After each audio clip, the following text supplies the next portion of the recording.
Hi, I'm Jim Ward of the Middle Country Public Library, and I'd like to welcome you to another episode in our History Bites series. Today we will discuss Anne Frank, who went into hiding with her family to avoid Nazi persecution during World War II. She was born Anneliese Marie Frank on June 12, 1929, in Frankfurt, Germany. Her parents were Otto and Edith Frank. For the first 5 years of her life, Anne lived with her parents and older sister Margot in an apartment on the outskirts of Frankfurt. After the Nazis came to power in 1933, Otto Frank fled to Amsterdam in the Netherlands, where he had business connections.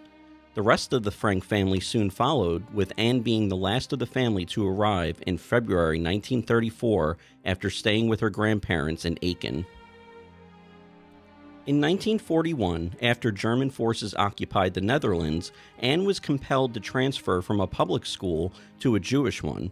On June 12, 1942, she received a red and white plaid diary for her 13th birthday. That day she began writing in the book, quote, "I hope I will be able to confide everything to you as I have never been able to confide in anyone, and I hope you will be a great source of comfort and support." During the first half of July 1942, Anne and her family went into hiding.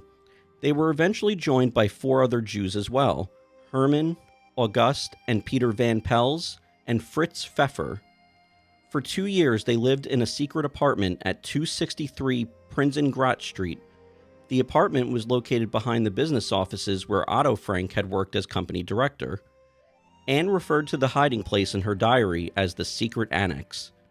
Otto's friends and colleagues, Johannes Kleiman, Victor Kugler, Johann Wuschkow, Bep Wuschkow, Jan Gies, and Miep Gies, had helped to prepare the hiding place and smuggled food and clothing to the Franks at great risk to their own lives.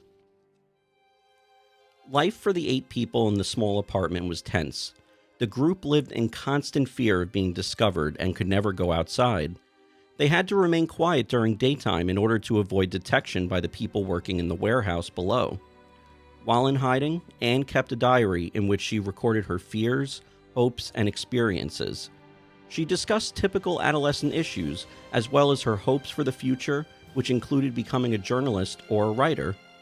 She detailed typical teenage issues such as crushes on boys, arguments with her mother, and resentments toward her sister. On August 4, 1944, the German SS and police discovered the hiding place. It has been long thought that the authorities acted after being tipped off by an anonymous Dutch caller, but a more recent theory is that the Germans discovered the hiding place by chance while investigating reports that illegal work and fraud with ration coupons were occurring at the house. That day, an SS sergeant named Karl Silberbauer and 2 Dutch policemen arrested the Franks. The Frank family was transported to Westerbork, a transit camp in the Netherlands, and from there to Auschwitz in German-occupied Poland on September 3, 1944, on the last transport to leave Westerbork for Auschwitz. The transport arrived in Auschwitz 2 days later with 1,019 Jews on board. Men and women were separated. All of the secret annex residents were selected for forced labor. Like other Jews selected for labor, the women chosen from this transport, including Anne, Edith, and Margot, were tattooed with prisoner numbers. Records indicating their exact numbers have not been preserved. Although Anne Frank's death certificate documents her movement between camps, it does not include her tattoo ID number either. Anne and Margot were transferred to Bergen-Belsen the following month. Anne's mother died in early January, just before the evacuation of Auschwitz, on January 18, 1945. Anne Frank died in February or March 1945, shortly before British troops liberated Bergen-Belsen on April 15, 1945. Anne Frank died at the age of 15. Margot Frank died at the age of 19, also in February or March 1945. Both Margot and Anne died of typhus.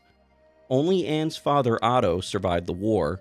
He was liberated from Auschwitz by Soviet forces on January 27, 1945. Otto was presented later with Anne's writings, which were preserved by Miep Gies, one of the Dutch citizens who had hidden the Franks. Otto Frank was integral to getting his daughter's diary published.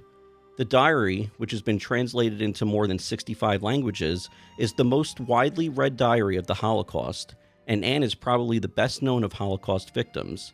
Precocious in style and insight, it traces her emotional growth amid adversity. In it, she wrote, quote, "I still believe, in spite of everything, that people are really good at heart," end quote. Thank you for joining us for today's episode. If you enjoyed it, click like, and if you watched on YouTube, hit subscribe. Thanks so much, and we'll see you all next time.